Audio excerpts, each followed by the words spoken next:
16.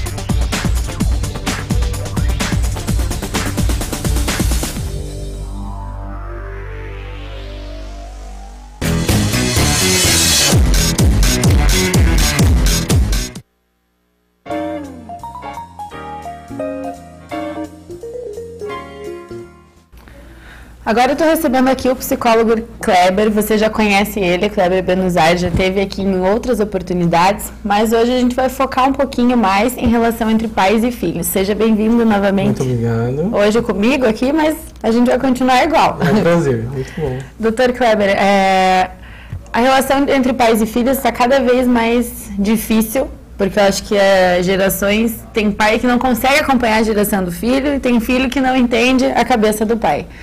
Como que acontece isso? O que fazer durante isso para que lá no futuro, numa velhice do pai, quando entra na terceira idade, isso não afete?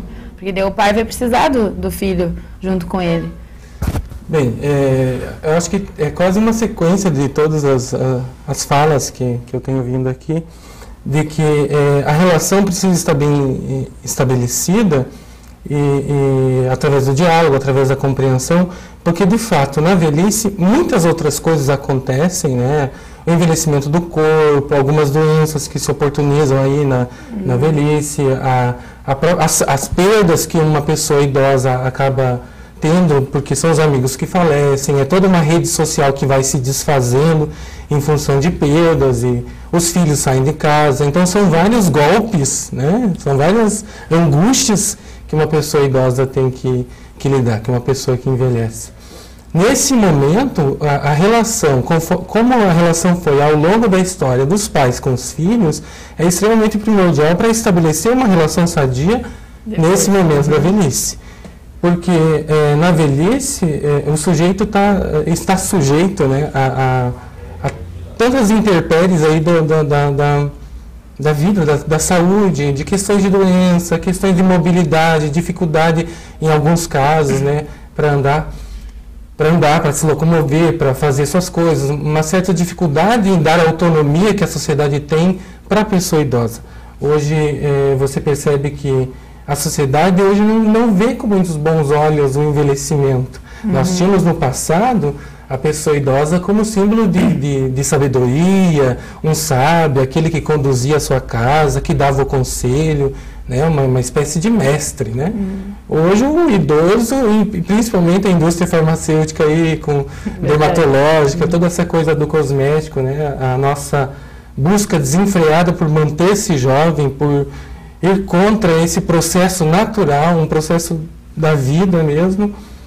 Então, o idoso hoje perdeu, de alguma forma, o seu lugar na sociedade. Nós estávamos conversando um pouco antes e você disse assim, como hoje realmente o idoso, em alguns momentos, não tem a credibilidade da sociedade. E é isso, nós deixamos de escutá-los. A gente simplesmente acredita naquele mito de que a pessoa idosa é senil, está com dificuldade, não consegue mais lembrar das coisas, eu acho que está inventando, está enlouquecendo. E não é um mito e que algumas pessoas têm dificuldades em qualquer idade, questões psíquicas, questões do corpo, de doença, mas que também é preciso escutar. Eu sempre bato nessa tecla de que as relações precisam de escuta e de diálogo, né? Você precisa dos dois lados, dar atenção para o idoso. Ele tem o que dizer, ele tem uma história toda, ele tem um corpo marcado por história e uma história que nós precisamos conhecer, que o filho precisa conhecer, que os netos, né? É interessante porque acho que precisa resgatar um pouco disso, desse respeito, dessa escuta, dessa observação, né, desse lugar da pessoa idosa.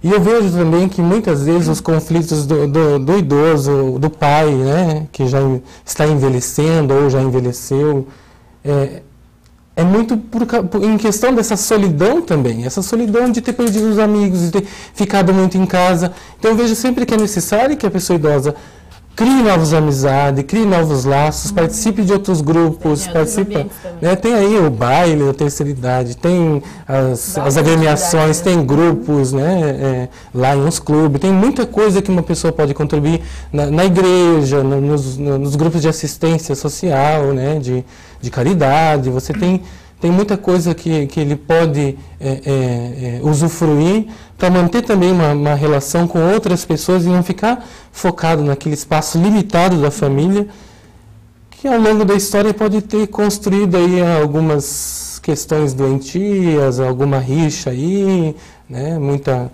raiva, confusões, conflitos aí nessa relação. Uma coisa que eu acho engraçado é que quando tem um adolescente em casa, todo mundo fala, tem que entender ele tá naquela fase, não sei o quê. Mas daí depois, quando o pai tá ficando velho, ninguém vai falar para ele lá, você tem que entender ele tá nessa fase, né? O que falar para esses filhos, ou muitos netos eu vejo também, que acabam esquecendo um pouco que agora é hora de ter mais paciência, de tratar com mais respeito, além do normal, porque realmente tem que ter mais paciência, eles começam a depender cada vez mais de novo dos filhos para viajar, para ir ao médico, como a gente estava comentando. Então, como despertar a consciência dessas pessoas que convivem ali com os idosos, que agora é a vez deles quererem cuidados da gente, né?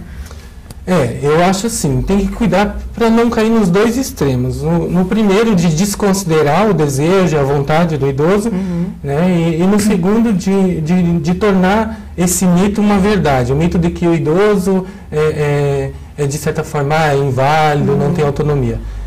Precisa dar...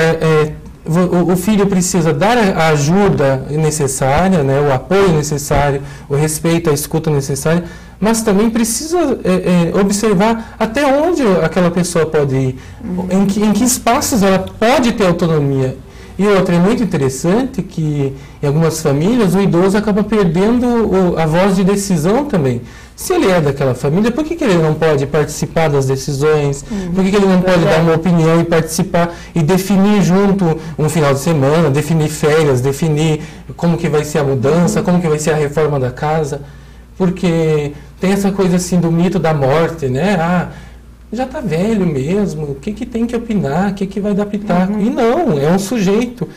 É interessante que eu li essa semana, até em função do assunto, o inconsciente não envelhece. O corpo pode envelhecer, o inconsciente não envelhece. A história está ali e a pessoa está ali com seu inconsciente, com suas questões, lidando. E muitas vezes, quando você falou antes, parece que se torna uma criança.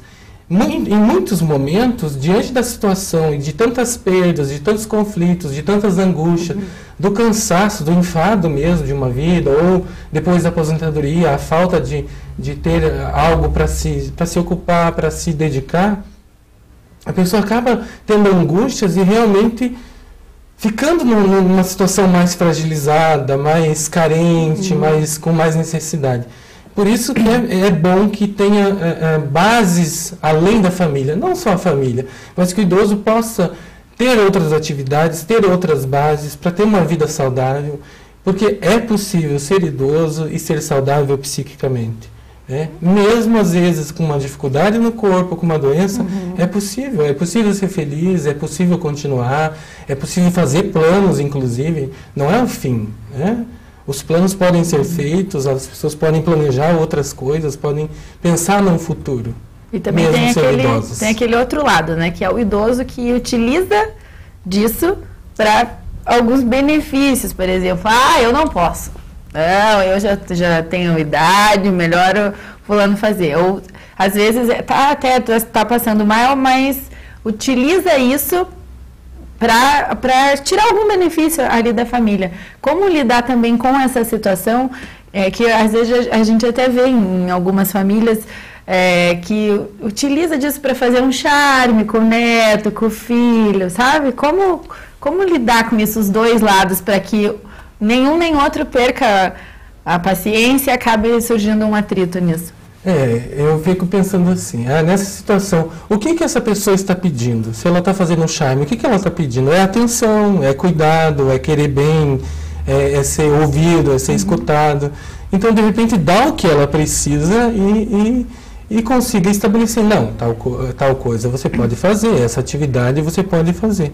A questão é valorizar esse lugar da pessoa, é tanto permitir que ela tenha autonomia, mas também manter um vínculo afetivo, manter a participação dela ali, em conjunto com a família, né? Isso é muito importante. E eu vejo assim, em algumas situações, o idoso, por passar por todas essas perdas e por todas essas dificuldades, precisa de ajuda. Eu não canso de falar e muitas vezes as pessoas pensam, nossa, mas um idoso, esse momento da vida, fazer terapia, se cuidar, lidar com a mente, é uma história aí que já foi, já está quase morrendo. Não, precisa rever sua história, rever sua infância. E às vezes você vê que pessoas idosas passam a viver muito melhor porque conseguiram resolver de algum modo questões lá do passado que estavam até então sufocando e se apresentando na relação, né? E nas atitudes e nas relações, né? Com os filhos, com a família.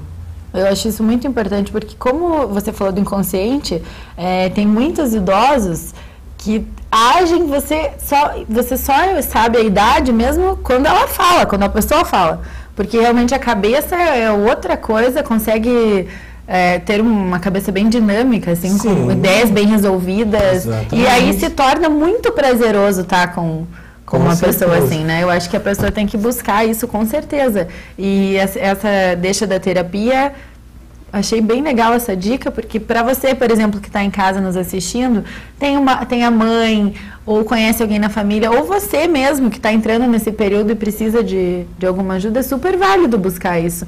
E a terapia, como que funciona nessa etapa, Dr. Kleber? Vai até o consultório, faz uma avaliação, como que é para iniciar?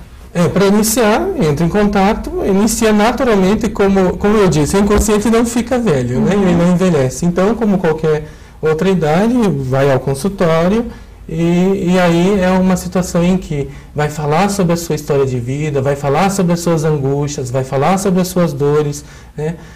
A terapia, o processo terapêutico é um processo de escuta muito atenta, no caso do terapeuta, para conseguir entender o que de fato há de necessidade ali, como que a pessoa está lidando com as suas questões. E existem na atualidade alguns nós que ficaram aí do passado, da infância. É todo um momento para rever essa história. Porque o inconsciente, o que é o inconsciente? Né? Para falar de uma forma simples, o inconsciente é a história do indivíduo. E muitas vezes uma história que ele tenta sufocar, que ele tenta esconder, porque é uma história que às vezes tem sofrimento e tem afetos negativos e angustiantes muito fortes, muito graves às vezes, e por isso ele tenta manter abaixo da consciência, abaixo da superfície. É melhor não lidar com isso. Né? Nesse sentido é o pensamento.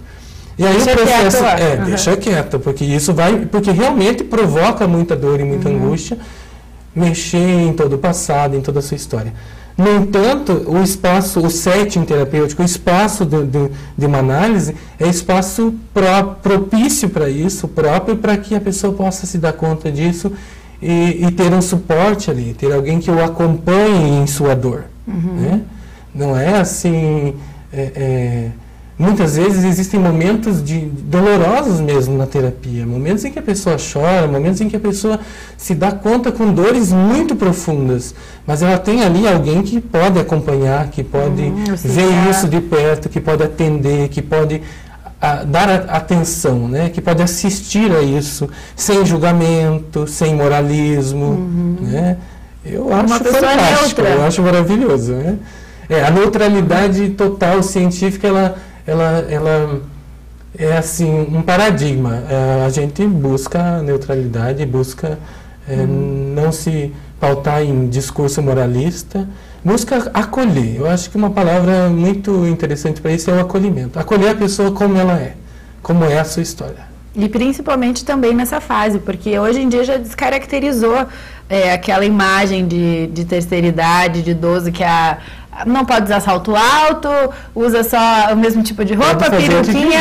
Hoje não existe mais isso. Tem quantas vozes a gente conhece que é super alto astral, modernas, né, que acompanham a família, a trajetória e o cotidiano da família em 100%. Atrizes a gente vê até né, com 60, 70, 80 anos, inteironas aí na TV. Então não tem por que você chegar nessa faixa etária e achar, como você falou, que já tá velho, pra quê? Eu acho que esse incentivo também deve partir da família. Então, para você que é neto, principalmente, que eu me coloco nesse lugar, eu já não tenho meus avós, e faz uma falta tremenda você ter alguém. Então, não tem por que você, às vezes, não aproveitar o tanto que deveria estar junto, né, com essa pessoa. Então, fica mais junto, aproveita mais o tempo junto, porque tudo vai passar, né? Não tem... E vai chegar a nossa vez de estar no lugar deles. E temos que estar bem para conseguir continuar nossa história mesmo assim. Como eu disse, o sujeito não envelhece, o inconsciente não fica velho. Está sempre vivo. Obrigada, Dr. Kleber. Obrigado a você. Vamos marcar mais um assunto para a semana que vem. Com certeza. A gente vai para o intervalo. Se você ficou com alguma dúvida, como no bloco anterior com a bichinhos.com, você pode também enviar para o e-mail do programa, fabianaporelas@hotmail.com, ou procurar você em qual telefone? O telefone é 9960-1177. 9960-1177. Se você ainda quer pegar o endereço, você nos procura no Facebook mesmo, que eu vou ter o maior prazer em passar para você. Eu volto logo com dica de etiqueta.